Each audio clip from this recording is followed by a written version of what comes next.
합니다. 본문의 말씀에 하루 동안 세 가지 사건이 일어나죠. 귀신 들린 사람을 만나고, 감옥에 갇히고, 또 감옥에 갇혔다가 자살하려고 하는 사람을 만나고, 이 세 가지를 다 이렇게 맞닥뜨리게 되는데요. 만약에 제가 이 셋 중에 한 가지만이라도 만나면 내 믿음이 들통나겠다 이런 생각을 하게 됐어요.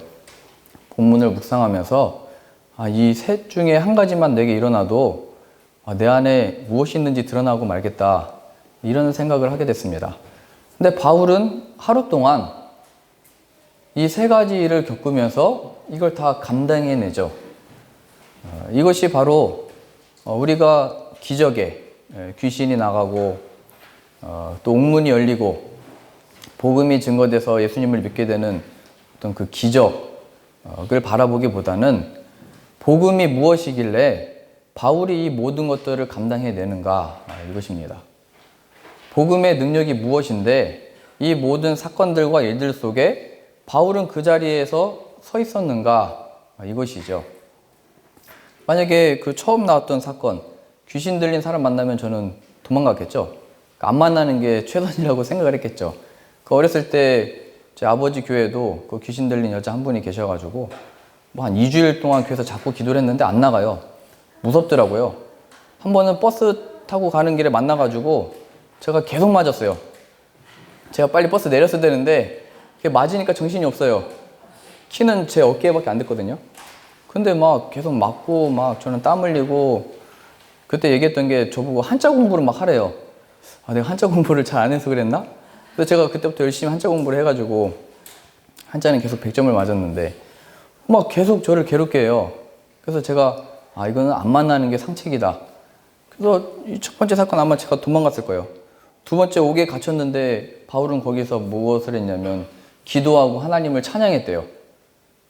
제가 지금 여기 예배 드리다가 당신 폴란드에서 여기에서 복음 전하고 가르치는 거 불법입니다 하고 감옥에 가두면 내가 어떻게 이렇게 하나님께 기도를 하고 기쁜 마음으로 찬송을 그 자리에서 드릴 수 있을까?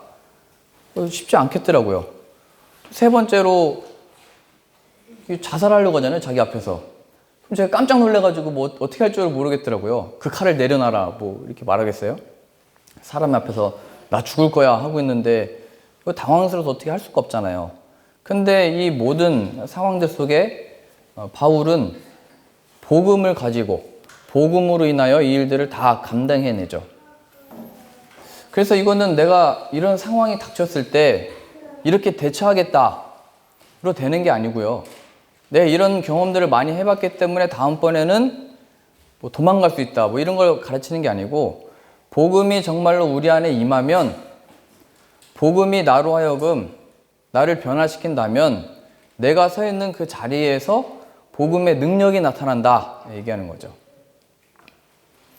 정말로 복음이 내 안에 있고 예수님이 내 안에 계시면 이러한 성향이 생기는 겁니다. 우리가 아기가 없을 때, 자녀가 없을 때는 뭐 자녀를 바라고 사랑하고 이런 게 없잖아요. 근데 아이를 내 태중에 데리고 있을 때부터 이미 이 마음에 이 자녀를 향한 마음이 생겨나죠. 어젯밤에 제 그 딸아이하고 침대에 같이 누워있는데 그 얼굴을 보니까 뭐 코가 이렇게 높든지 낮든지 얼굴이 하얗든지 검든지 상관없이 애틋하더라고요. 내 자녀에 대한, 내 피부치에 대한 그 마음이 막 이렇게 그 은은한 조명 속에 비춰진, 저희는 항상 검게 잘 그을린 이렇게 도자기 같다고 이렇게 표현을 하는데, 그거 보면서 막 마음이 이렇게 짠한 거예요. 제가 결혼하기 전에, 아기를 낳기 전에는 없던 마음인데 자녀를 낳고 키우고 이렇게 정들고 이렇게 하니까 그 마음이 뭐 민혁이 나이 때 없던 마음이 생겨난 거죠. 뭐 자녀가 없더라도 부모님에 대한 마음이 있죠.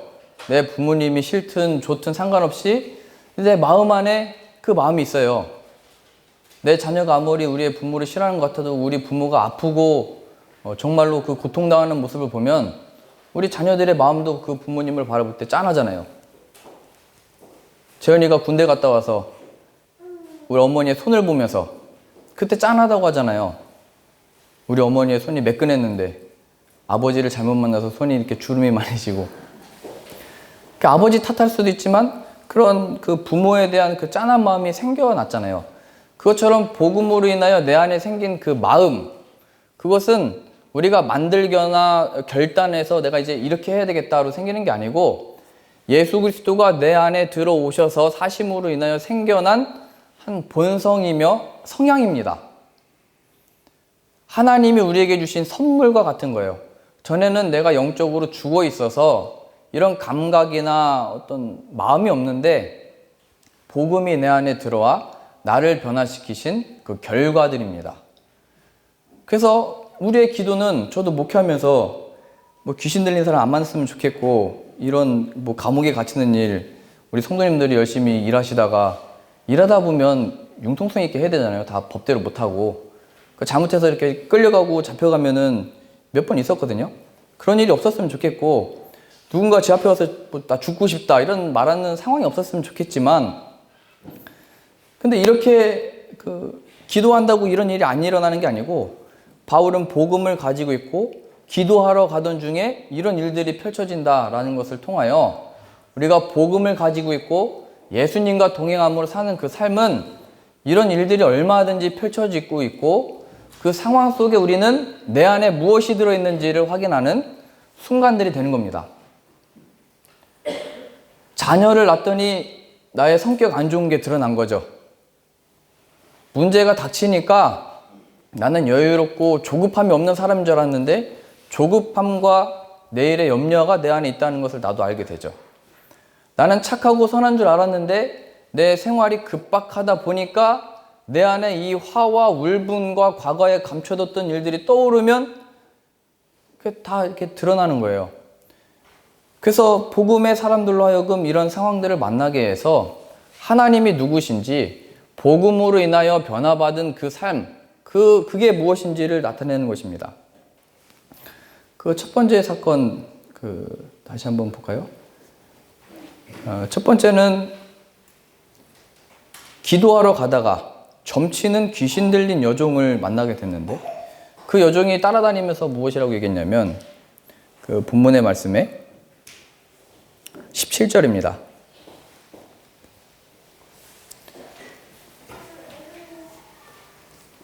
그가 바울과 우리를 따라와 소리질러 이르되, 이 사람들은 지극히 높은 하나님의 종으로서 구원의 길을 너에게 전하는 자라 하며 이같이 여러 날을 하는지라. 바울이 심히 괴로워하여, 하나님의 사람들이고 복음을 전하는 자들이고 능력이 있는 자들이다, 맞는 말을 했죠. 근데 여러 날을 따라다니면서 이걸 얘기하니까 괴롭다 이렇게 얘기를 했던 거예요. 근데 바울은 그 사람에 대하여 어떻게 하냐면, 예수 그리스도의 이름으로 내가 내게 명한다, 귀신아 즉시 나오라 했더니 귀신이 나오게 되죠. 그래서 이 상황을 통하여 복음을 내가 가지고 있고 복음으로 내가 변한 자는 이 사람을 바라보는 그 시각이, 전에 없던 시각이 생기는데, 그게 뭐냐면 이 사람은 귀신 들린 자야로 끝나는 게 아니고, 그게 왜 그러냐면 예수님이 이 사람에게 없어서 그래, 이 시각이 생기는 거예요. 우리가 예수님의 능력으로 무슨 귀신 쫓아내고 이런 능력이 없잖아요. 그건 뭐 은사거든요. 근데 이런 상황 속에 저 사람이 왜 귀신 들리고, 저 아이가 왜 저렇게 됐고, 과거에 부모에게 무슨 상처를 받았나?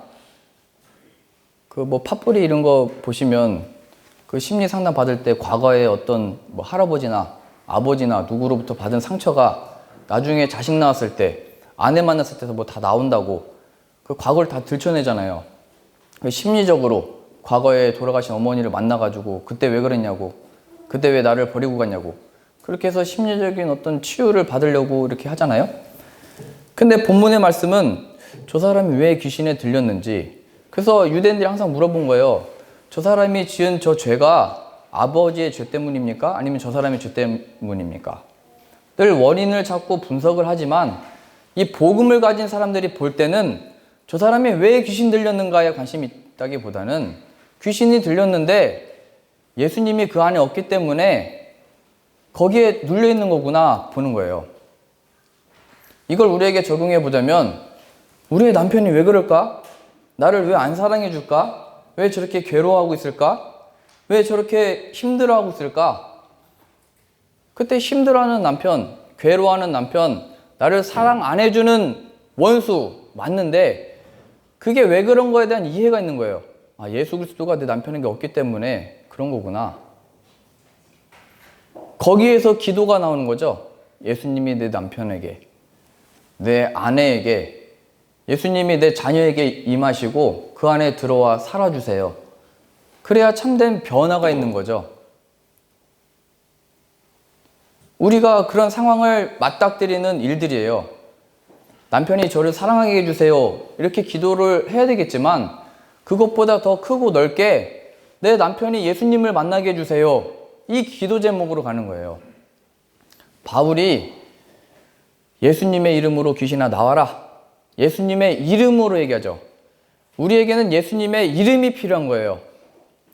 그것이 없는 것이 모든 고통의 문제였어요. 잠언 말씀에 누가 현숙한 여인을 만나겠느냐?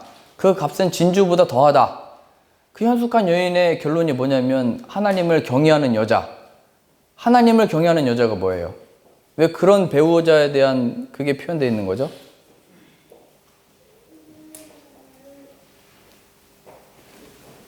하와와 대조를 이루죠. 하와는 내가 먹은 거 너도 먹어라로 간 거예요.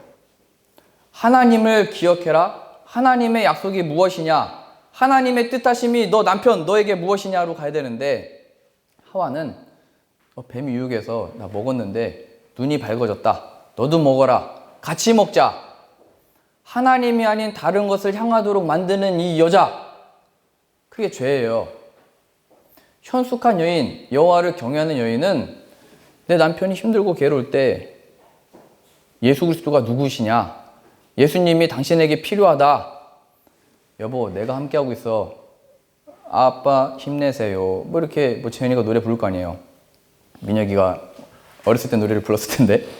그러면서 위로 얻고 힘을 얻을 수 있지만 진정한 우리들의 부모와 우리 형제들을 바라보는 마음은 예수 그리스도가 우리에게 필요한 것이다. 우리의 그 모든 염려와 걱정과 두려움과 그 죄의 결과들은 예수 그리스도만이 그것을 이겨낼 수 있는 힘을 주신다 얘기하는 거죠. 아담과 하와가 하나님이 아닌 다른 곁길로 갔던 것처럼 세상의 다른 것들로 위안을 주려고 하고 여보 이번에 내가 큰 선물 줄게. 얘야 내가 이번에 시험 잘 보면 내가 큰 선물 줄게. 로 위안을 주고 거짓 평안을 잠시 잠깐 줄 수는 있지만 이 세상을 사는 그 변치 않는 힘과 능력은 바울이 그랬듯이 귀신 들린 사람 만나고 감옥에 갇히고 이런 정신 나간 사람을 만나고 하는 이 세상 속에 그걸 견딜 힘이 없다는 거예요. 오직 복음만이 예수님이 나를 하여금 변화시킨 그 믿음만이 이 일들을 감당하며 아내를 사랑할 줄 알고 남편을 존경할 줄 알고 부모를 공경할 줄 아는 거예요. 예수님이 없기 때문에 우리가 이렇게 된 거예요. 하나님의 뜻에 불순종하여 예수 그리스도를 거부한 거예요. 빛이 왔을 때 나의 더러움이 드러나니까 그 빛을 싫어하여 십자가에 못 박아버린 거예요. 하나님을 경외하는 자는 똑바르게 바르게 착하게 산다가 아니고 하나님의 말씀에 순종하여 예수 그리스도를 믿는 그 믿음, 그게 있어야죠. 그러니 우리의 형제와 자매와 남편과 자녀들을 바라볼 때 이걸 어떻게 바꿔야지? 내가 과거에 어떻게 했을까? 얘가 지금 사랑한다고 표현할 줄도 모르고 나한테 뽀뽀도 안 해주는 게 내가 어렸을 때부터 뽀뽀를 안 해서 그런가? 안 그래요. 저는 어렸을 때부터 그게 싫어가지고 제 어머니는 항상 새벽 예배 나가실 때 한 새벽 4시 되니까 제가 잠들었을 때 뽀뽀라고 나가시거든요. 근데 저는 그게 싫어가지고 그때 딱 썼다가 얼굴 탁 이렇게 가리죠. 어렸을 때부터 그걸 안 해서 이렇게 안 된 게 아니고 사랑해 이걸 안 해서 지금 우리 아이들이 그런 표현을 못 하게 되는 게 아니고 예수님이 없기 때문에 그런 거예요. 우리의 혈기, 우리의 어떤 그 기질, 우리의 어떤 그 성격을 이겨낼 수 없는 거예요. 예수 그리스도만이 그거를 다스릴 수 있는 힘을 얻는 거예요. 그래서 우리가 우리의 가족들을 바라볼 때 제가 또 왜 저래? 우리 남편은 또 때가 됐구나. 이렇게 바라보지 마시고 예수님의 복음이 필요합니다. 우리 가족에게 복음이 필요합니다. 이렇게 기도하셔야 됩니다. 실제로 가족 안에 이 귀신 들린 사람 생기면 가족들도 못 견뎌요. 저도 이걸 봤는데 집안에서도 쫓아내요. 마을에서도 이거 못 견뎌요. 그래서 쫓아내버렸어요, 마을에서. 그 부모들도 동의해가지고. 너무 이렇게 제압이 안 되고 통제가 안 되고 주일날 교회에서 그래도 교회가 이 사람을 위해서 기도해야 되지 않냐. 뭐 한 달이 지나고 두 달이 지나도 안 되니까 예배 시간에 자꾸 돌 던지고 유리창 깨고 그러니까 물론 그 덕분에 조시던 분들은 깨가지고 하나님이 저렇게도 일하시는구나 이렇게 생각을 했는데 근데 그게 지속되고 반복되니까 견디기 힘들게 되는 거예요. 그래서 결국에는 쫓아냈죠. 마을에서. 그러니까 마음이 아팠어요. 그래서 그때 기도할 때 귀신아 쫓아가라 예수님의 이름으로 쫓아나라 이런 걸 같이 기도를 했지만 예수님이 필요한 거구나. 불쌍한 그 영혼이구나. 이런 마음이 없었어요. 그냥 두려운 마음, 걱정되는 마음. 귀신 들린 사람이 앞에 있는데 어떻게 눈 감고 이렇게 기도해요. 덮칠 수도 있고 뭐 이렇게 해야 할 수도 있는데. 그래서 저는 기도할 때 항상 이 기도회가 빨리 끝나기를 원합니다. 눈 감고 무서워가지고 그렇게 기도를 했는데 항상 그런 시각을 갖는 거예요. 내 자녀에게 우리 자녀가 사춘기가 돼서 심리가 이렇게 됐다. 이 사춘기만 지나가자가 아니고 예수님이 필요합니다. 내 자녀에게는 내가 밥도 해주고 사랑도 해주고 교육도 시켰지만 정작 필요한 건 예수님입니다. 내가 그걸 지금 발견했습니다. 점점 나의 통제를 벗어나잖아요. 숙제도 봐주다가 못 봐주는 지경에 이르잖아요. 점점 내가 컨트롤할 수 없는 세상으로 나가잖아요. 우리 자녀들이.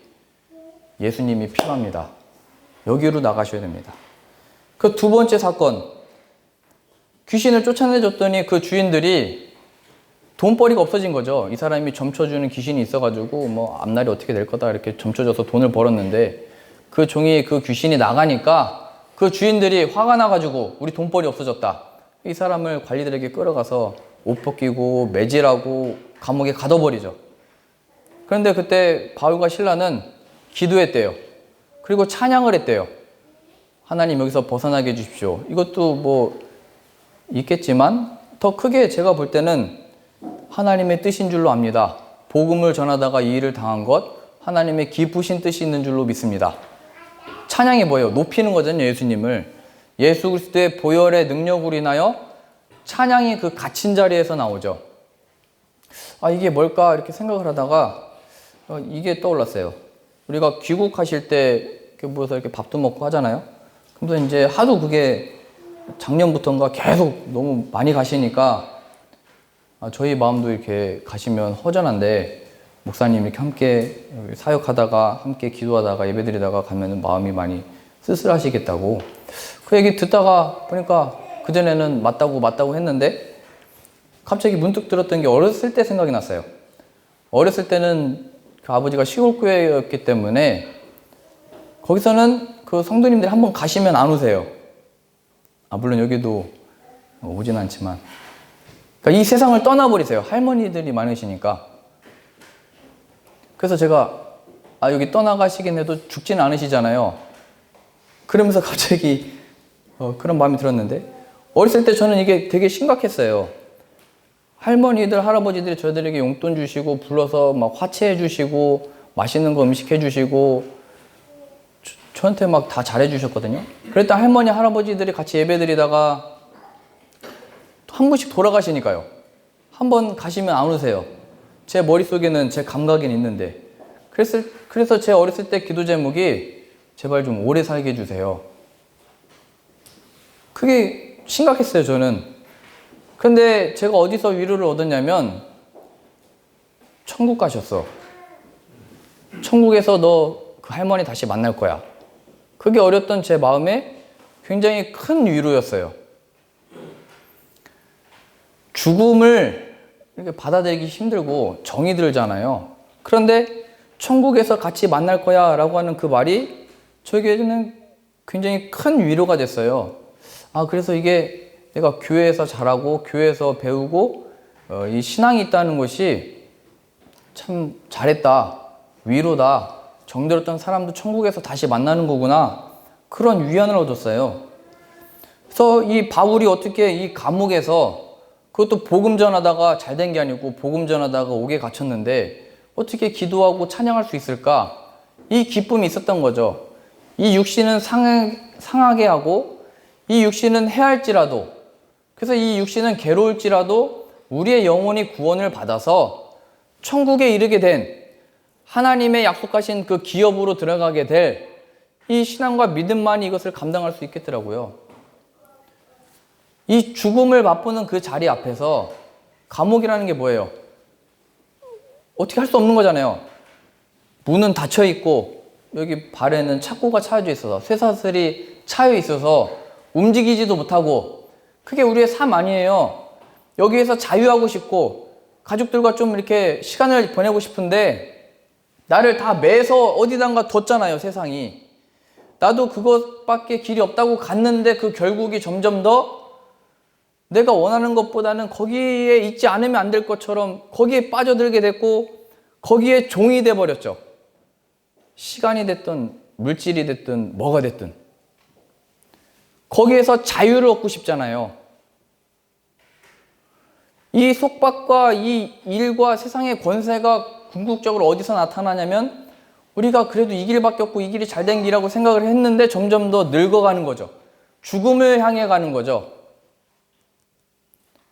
되돌아보니까 난 잘 살았어 생각을 했는데 이제 좀 허리 좀 피고 어디 좀 여행 좀 다녀볼까 했는데 늙어서 다닐 힘이 없는 거예요.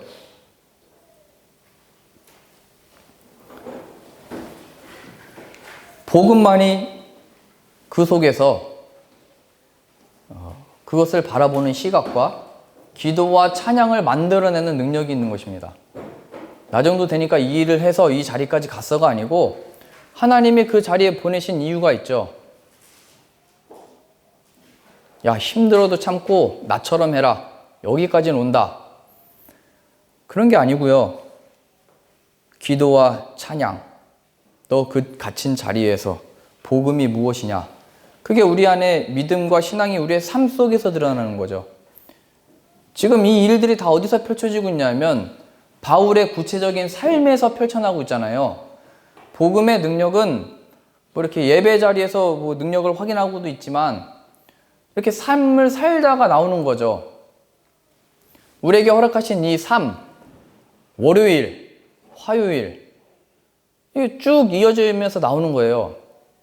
기도하러 가다가 누구를 만나고 갇히고 어떤 사건이 일어나고, 복음의 능력이 우리의 삶에서 구체적으로 나오는 거예요. 복음과 예수님을 믿는 믿음은 다시 교회 가서 충전하고 삶에 가서는 다시 이렇게 산다가 아니고 그 삶 속에서 내 복음이 무엇인지를 실제로 배우는 거예요.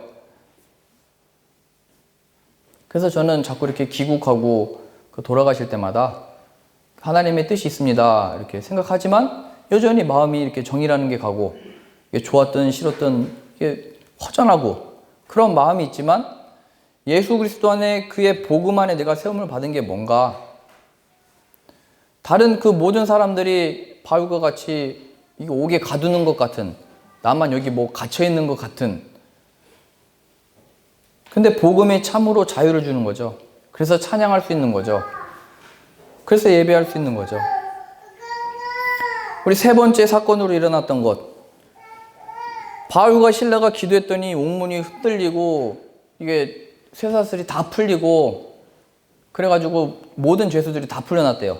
그래가지고 간수가 졸다가 깨가지고 놀랬죠. 그래서 그걸 보고 자결하려고 해요. 자살하려고. 왜 그러냐면 이 당시 때 이 옥문을 지키는 자가 그 죄수를 뭐 이렇게 도망쳐가지고 잃어버리면 그 죄값을 간수가 대신 받았대요. 그러니까 그 죄수들이 얼마나 많은데 그 많은 죄수들의 죄값을 어떻게 그 사람과 또 심지어는 그 가족들까지도 그걸 어떻게 받아요? 이거 어떻게 못 감당하는 거예요. 못 감당할 일이 지금 나에게 순간 닥쳐버린 거예요.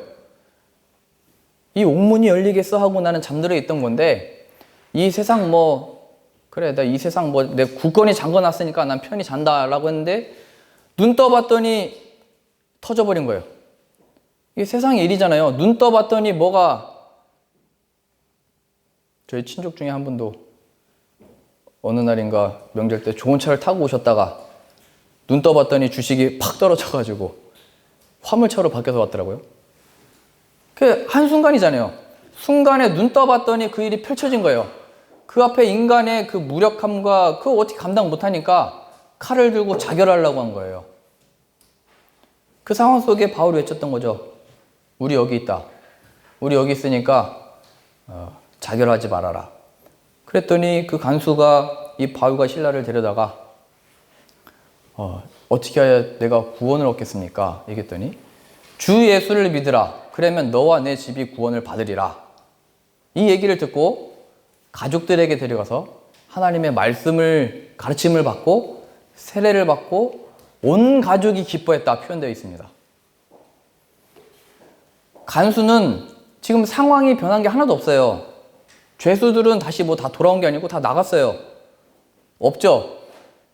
자결하려고 하는 순간 그 상황은 똑같아요, 지금도.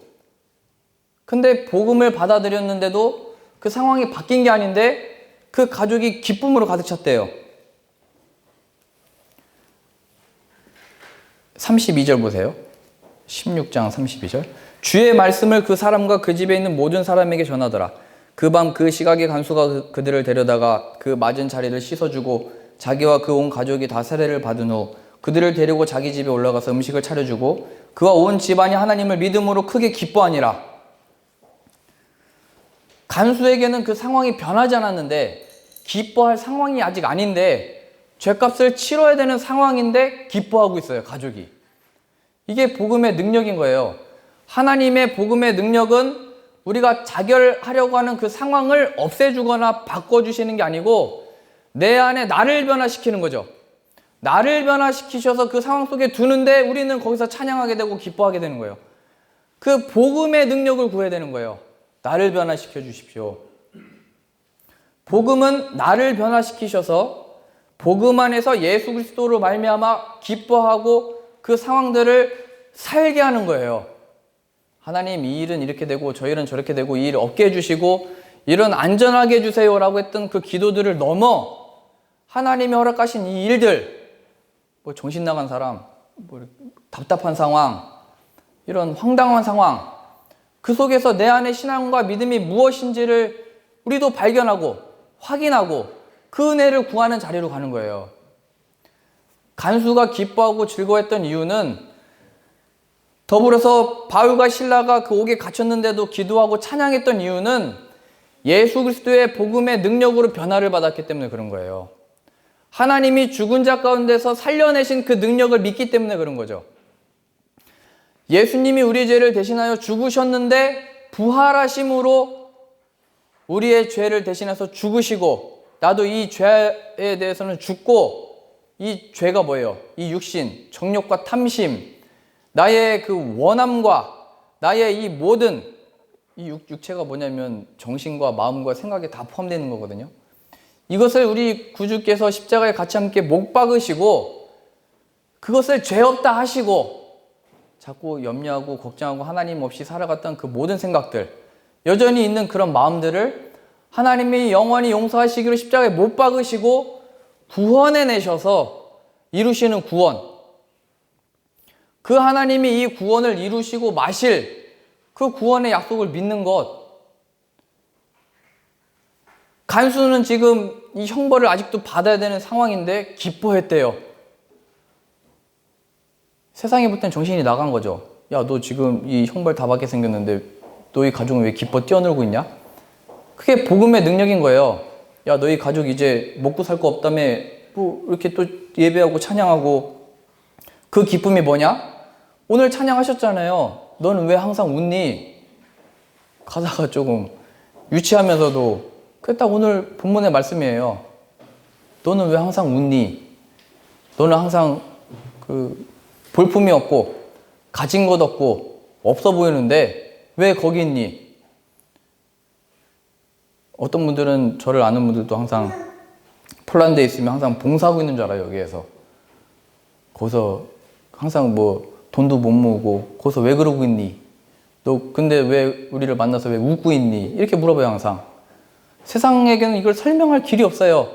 세상 친구에게는 우리가 받은 이 기쁨과 구원이 무엇인지를 공유할 수가 없어요. 그때 하나님이 그런 친구를 왜 만나게 하셨냐면 너에게도 이 복음이 필요하다 얘기하는 거죠. 그 말을 못해도 그 마음이 있는 거예요. 그래서 친구를 위해 기도하는 거예요. 예수님의 이 복음을 내 친구들에게도 알게 해주시고 이 자녀들에게도 알게 해주십시오.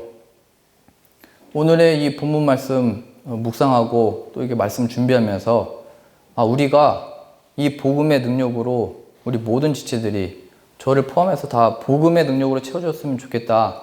우리의 상황과 원함과 소원들이 있지만 그것에 대한 변화, 어떤 그것에 대한 기적, 어떤 그것에 대한 어떤 능력도 있으면 좋겠지만 그것이 아무리 있어도 우리 안에 복음이 없으면 아무것도 아니구나. 정말로 우리가 예수님으로 인해서 변화받는 우리의 자녀와 남편과 아내와 이 목사가 됐으면 좋겠다 이런 마음을 갖게 됐어요. 그래서 우리가 기도하실 때 하나님 이 복음을 내 안에 부어주셨으니 예수 그리스도로 인하여 참된 복음의 능력을 받게 되는 자 되게 하시고 복음의 능력이 내게 주어진 상황과 여건들 속에가 아니고 내 안으로부터 내 안에 변화가 일어나 나에게 주어진 삶을 사는 자 되게 하여 주옵소서. 그래야 내 삶의 이유와 일하는 이유와 자녀를 키우는 이유가 하나님을 위하여 하나님이 살아계시다. 하나님이 아들을 보내셨다. 그 아들만이 우리의 구원자이시다를 능히 전하실 수 있는 저와 여러분들 다 되실 수 있기를 바랍니다. 기도하겠습니다. 하나님, 복음의 능력 우리에게 부어주시사 우리가 새 생명으로 살아나게 하시고 그래야 우리에게 주어진 상황이 무엇이든지 그 복음의 능력으로 인하여 사는 자 되게 하여 주옵소서. 누구를 만나든지 당황스러운 일이든지 갇힌 일이든지 그 안에 우리의 역할 기도와 찬양함으로 예수 그리스도의 그 능력을 그 부활을 기뻐함으로 하나님의 자녀된 그 기쁨으로 사는 자 되게 하여 주옵소서. 예수님의 이름으로 기도합니다. 아멘.